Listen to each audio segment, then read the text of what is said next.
নমস্কাৰ সকলোলৈকে শৰৎকালৰ শুভেচ্ছা জ্ঞাপন কৰিলো। শৰৎকাল বুলি ক'লে মনলৈ অইন একো নাহিলেও কিন্তু ৰাস বুলি মনৰ ভাৱটো সকলোৱে চাগে উদয় হয় নহয় জানো। মোৰো ৰাস বুলি ক'লে মনটো কিবা এটা ভাল লাগি আহে। সৰুৰ পৰা দেখিছো মই য'ত জন্ম হৈছো সেই গাঁওখনত বহুত মানে ধুনীয়াকৈ ৰাস পাতে, 3 দিনীয়া কাৰ্যসূচী আজিলৈকে পাতি আহিছে। মই সেই ৰাসত আগতে অভিনয় কৰিছিলো। এতিয়া বিয়া হোৱাৰ পৰা ক'তো অভিনয় কৰা নাই কিন্তু দেই। আজি তাকে ভাবিলো অকমান ৰাসৰ গানো গুনগুনাই দিওঁ আৰু লগতে দুভাগীমান বচনো কম।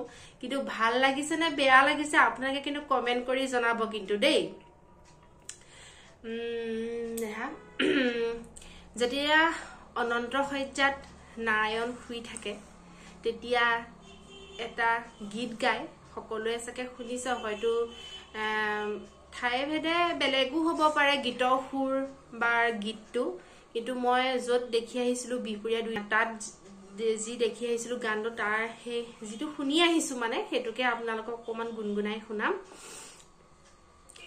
অনন্ত শয়ন হেৰা নাৰায়ণ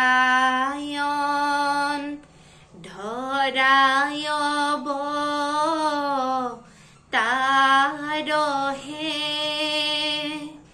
দুৰন্তয় সুৰে ধৰা ধৰায় তাৰহে। এই গানটো যেতিয়া এদায় হয়, লক্ষ্মী দেৱী যিহেতু নাৰায়ণৰ চৰণৰ ওচৰতে বহি থাকে, তেখেতে তেতিয়া গীতটো এদায় হোৱাৰ লগে লগে কয়, বিশেষ চিন্তাৰ আৰু নাই প্ৰয়োজন, অচিৰেই শান্তি স্থাপন হব ধৰণীৰ বুকুত। হে প্ৰভু, তেতাৰ অৱসানত নিশ্চিন্ত কিয় তুমি অনন্ত শয্যাত, অবাধে চলিছে অত্যাচাৰ ধৰণীৰ বুকুত, তাৰেই প্ৰতিকাৰ হেতু অবিলম্বে তুমি প্ৰভু হোৱা অগ্ৰসৰ। কৃষ্ণ। তাৰ পাছতে কংসালয় আৰম্ভ হব। অকমান দৈৱকী বচনো গাই শুনাও বুলি ভাবিছো, কেনেকুৱা হয় কিন্তু কমেন্ট কৰি জনাব আকৌ দেই। কোৱা দাদা, কিবা হেতু অনৰ্থক মই ল'ব লাগে মৃত্যুদণ্ড আজি, কিবা হেতু মথুৰাৰে নিৰীহ প্ৰজাই শাস্তি পাই বিনা অপৰাধে, ৰজা হৈ ৰাক্ষস মূৰ্তিৰে মানৱ নামত কিয় কলংক সানিছা দাদা। তেতিয়া কংসই কয়, মই বা কংস ভাও গাই পোৱা নাই, দৈৱকী ভাও গাইছো দেই। তেতিয়া কয় কলংক কিয় সানিছা বুলি, তেতিয়া কব পিশাচি নাই কোনো তোৰ অপৰাধ, অপৰাধী নহয় কোনো মথুৰাৰ প্ৰজা। কেনেকুৱা শুনিছে কব কিন্তু দেই। তাৰপিছতে আৰু ৰাস বুলি ক'লে এটা সুকীয়া সকলো মনলৈ ভাৱ এটা আহে, সেইটো হৈছে মানে ৰাসলীলা হয় নহয়। অকমান কৃষ্ণ সৈতে গোপীসকলে নচা এটি গান মানে গুনগুনাই দিওঁ। ইমান ভাল নহয় কণ্ঠটো, হলেও গাইছো আৰু মন গৈছে যিহেতু ৰাসৰ চিজন নহয় জানো। আহা সখীয়া আহা যাও গোকুলৰে শ্ৰী কৃষ্ণ নয়ন ভৰি চাও। আহা সখীয়া আহা যাও গোকুলৰে শ্ৰী কৃষ্ণ নয়ন ভৰি চাও।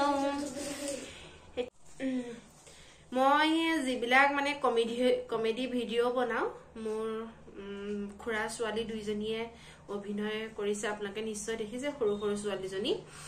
আজি 2গৰাকীয়ে ভাও লৈছে, তথাপি তাৰে এগৰাকীয়ে আজি দৈৱকী চৰিত্ৰত অভিনয় কৰিব। যিহেতু জাপজোপত 3 দিনীয়া কাৰ্যসূচীয়ে ৰাস পাতিছে বুলি মই কৈছোৱে, আজি শিশুসকলে অভিনয় কৰিব কেৱল শিশুসকলেহে তাত খুৰা ছোৱালীজনীয়ে দৈৱকী ভাও ৰূপায়ণ কৰিব কালিলৈ দ্বিতীয় নিশা অভিনয় জগতৰ মোহময়ী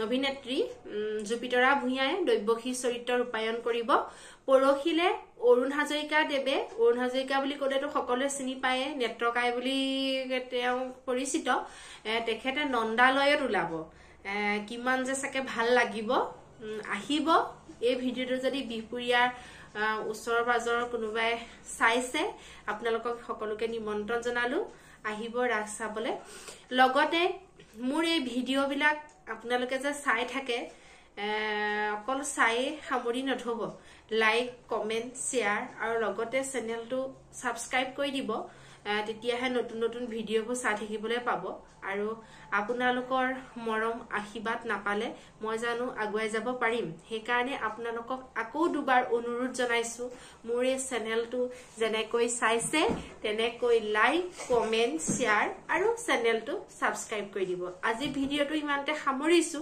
কিন্তু ৰাখৰ অকমান ভিডিঅ' দ্বিতীয়টো মোৰ মানে ভিডিঅ'ত আপোনালোকে দেখা পাব অকমান দেখুৱাম কেনেকে পতা হৈছে কি কৰিছে অকমান হলো ৰাখৰ মানে ভিডিঅ' দেখুৱাবলৈ চেষ্টা কৰিম তেতিয়ালৈ আজিলৈ ইমানতে ৰাখিছো